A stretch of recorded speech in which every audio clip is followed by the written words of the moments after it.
So many people live their lives as if they cannot help the situation they are in.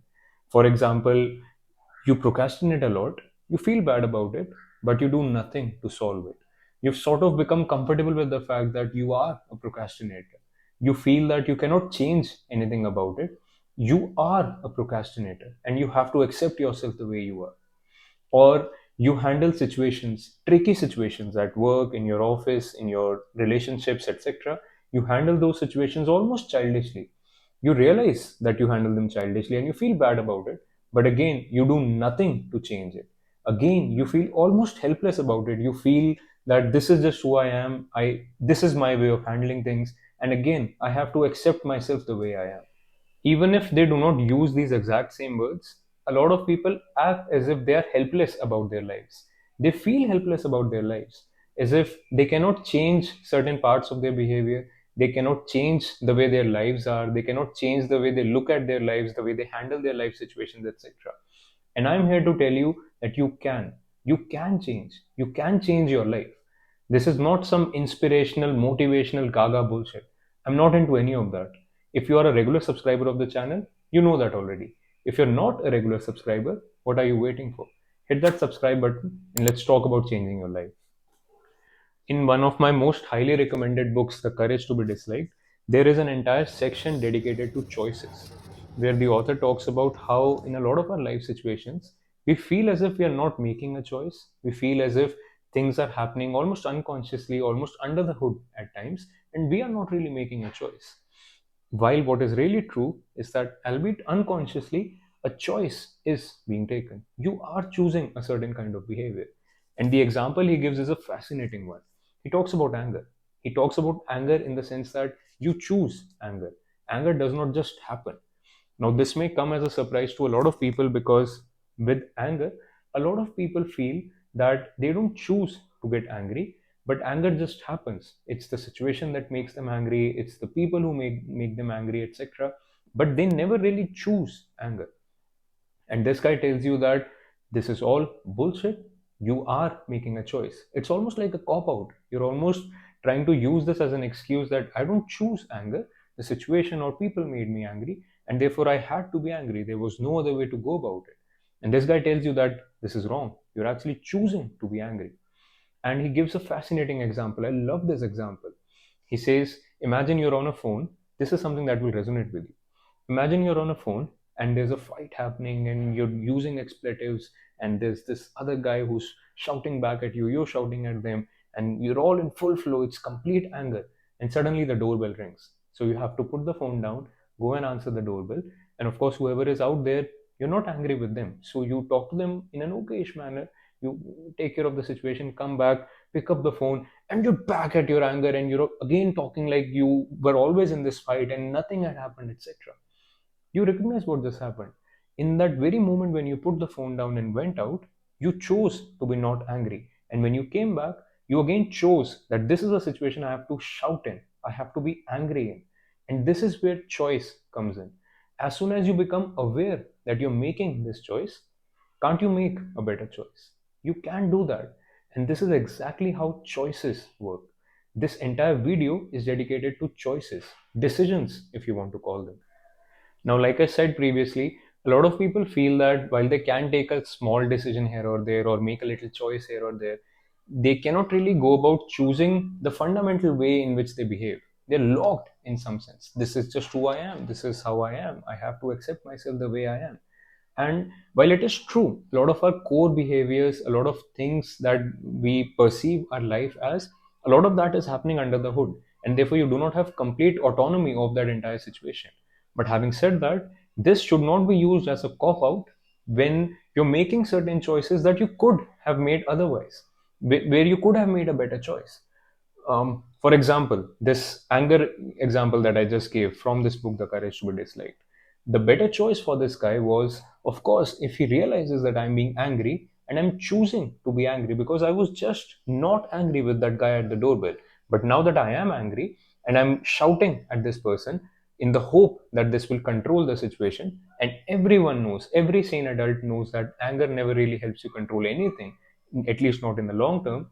The moment you become aware of it, might as well just cut the call. Might as well just tell that person that, listen, you're making me angry right now. I don't think we can talk. Let's just talk sometime else. But if you keep being angry, if you keep choosing that anger, you know you're not making a better choice. If you don't even become aware of the fact that you are being angry, you're choosing anger, it's all happening under the hood. Yes, unconsciously. But that doesn't get you off the hook. That doesn't mean that you could not have made a better choice. Well, at least now that you've listened to this in this video, you know you can make a better choice. Now, this applies to so many other avenues in our lives where we feel as if we are not really making a choice, as if we cannot really choose to be anything but the way we are. For example, the person who's comfortable with being the person who doesn't work out will come up with any sort of excuse to just convince himself and the people around him that he just isn't motivated enough to work out.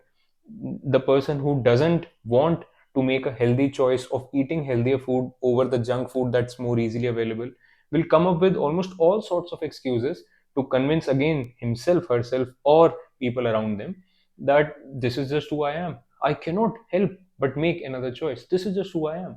And you know very well that that's just a cop out. You can always take a better decision. Well, not always, but you can make better choices. You can make better choices in a lot of situations. The fact of the matter is that we become comfortable with the way we are. We become comfortable with the persona that we have adopted for ourselves, with this character that we have assumed in the drama of our lives. And then a lot of times we go out of our way to actually defend the character that we've already assumed. For example, this guy on the phone who was angry at his friend, who was shouting at his friend, he may become aware of the anger. He may become aware that he can take a better choice, but he's too far into it. He's too far into the character that he's already assumed in this conversation, and therefore cannot come out of it now. And the same applies for this guy who is assuming the character of the guy who doesn't work out, who's not motivated enough to work out, and therefore, because he's comfortable with this character, he'll go out of his way to actually prove to everyone that he just cannot work out. I just cannot seem to find any trainers who are comfortable with my way of working out. And similarly, this applies to so many other situations, some very tricky situations too. If you have been through a bad breakup, if you've been through a relationship crisis that really broke your heart, I have complete compassion for you. But if you let the trauma from that one relationship overshadow the next several relationships that you have, or every other relationship that you have, it's a choice. You're making that choice. You're making that choice out of a pure heart which is afraid of being broken again, but you are making that choice. And the fact of the matter is, you can only come out of this situation by making a better choice. In fact, before making the better choice, you have to become aware that you are making a choice. You have to become aware of the choices that yourself is taking. Now, there are all these different parts of our psyche which keep coming up with certain ideas. For example, again, the guy on the phone, it might be that the other person on the other end of the phone said something that triggered his inner child quite a lot, and he just could not handle it, and therefore just blurted it out like a child would handle any situation. And very similarly, you are in a relationship now which sort of mirrors what had happened previously with you, and therefore the trauma from that previous relationship is now overshadowing, and your the part of your psyche which wants to protect you, which wants to safeguard you from another heartbreak, will start to say that this person is also doing the same thing, and therefore I need to come out of it. And not just come out of it, you may also become some guy who always enters into such relationships. And because of the fact that you become comfortable with being that person, you will go out of your way to defend to everyone around you that this is what happened again. Now, this also applies to something like procrastination. People say that I'm a procrastinator, I just can't seem to get anything done. Well, if you realize that, get shit done. If you have a to do list already, get it done. Don't become comfortable with the guy who is a procrastinator. I just cannot seem to get anything done. I'm just always procrastinating. Well, the moment you're procrastinating, become aware of the fact that you're choosing procrastination, become aware of the fact that you're choosing this identity of someone who is a procrastinator, and don't choose that. In this very moment, don't choose that. And that's it, you're done. Now, see, the problem is not that you got angry that one time or you procrastinated that one time. No one is perfect. We can want to be perfect, but we cannot guarantee that perfection. Even the self improvement teacher, the spiritual guru that you love listening to, can project an aura of perfection. It still does not guarantee that they cannot act imperfectly the very next second. So don't really gear for perfection. I don't want you to never get angry. I don't want you to never procrastinate. But here's the catch: if you keep finding yourself in a repeat situation in your life again and again and again, become aware of the fact that there could be an element of choice there. There could be an element of choice in the sense that your own psyche, a very definitive part of your own ego, may be coming up with certain choices that you are actually taking to find yourself in that repeat situation again and again and again. And if you want to come out of that repeat situation, if you do not want to see yourself in this repeat situation again, you have to make a different choice. You yourself have to become aware of those different parts of your psyche that come up with different kinds of reactions to different kinds of situations. And you also have to become sort of like the master of your psyche. You have to become aware that these are the different sort of puppets that are coming up with their own reactions, and I can choose whether or not to take this particular action in this particular situation again. The simple framework is: take more ownership of your life. Why wouldn't you want that? You want to have more ownership of your own life, right? I can tell you why you wouldn't want that though. Because you become comfortable with the way you are. You say you want to change, but you have become comfortable with the way you go about your life, the way you handle situations in your life, the way things are arranged in your life. Even in a perverse way, you have become comfortable with the discomfort that is present in your life situation right now. And it's like that example of, this was given by Rocco in one of the videos of the consciousness series that we were talking about, of the cat licking a tuna can. She's liking the tuna, but the can is slightly cut, and therefore it cuts the tongue, and therefore the cat is bleeding, but it's still liking the tuna, and it's okay with the discomfort of the situation, and therefore it keeps licking the tuna and it keeps getting bleeding, and it's just comfortable with the discomfort. That is the relationship we can have with our own lives.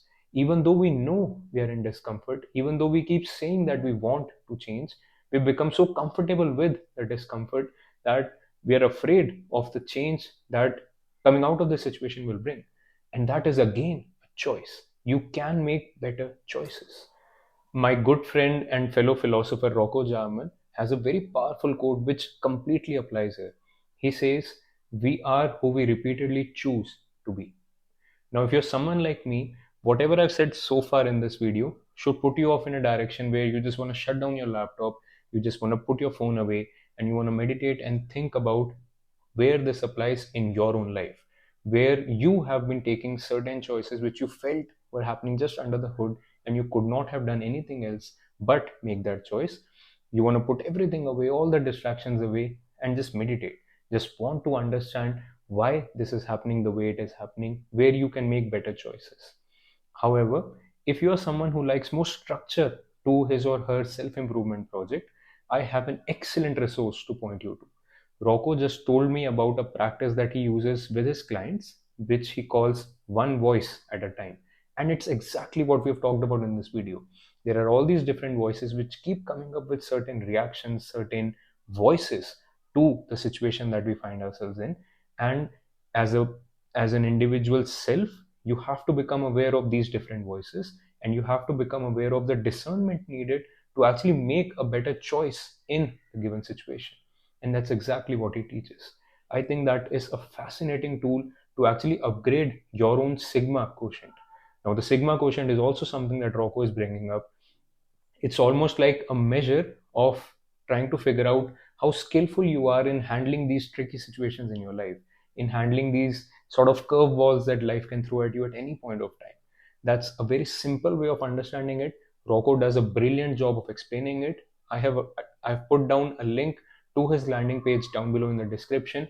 Make sure you check it out. Make sure you check out the free PDF that is attached alongside that landing page. I think it is game changing, powerful self improvement stuff.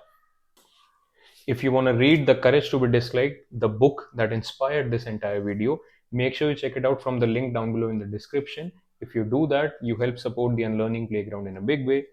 And also, subscribe to this channel if you haven't already. Share this video with your friends and family so that they can upgrade their consciousness too, so that I can have a crack at upgrading their consciousness. And that's it, you've played your part. Until next time, peace out.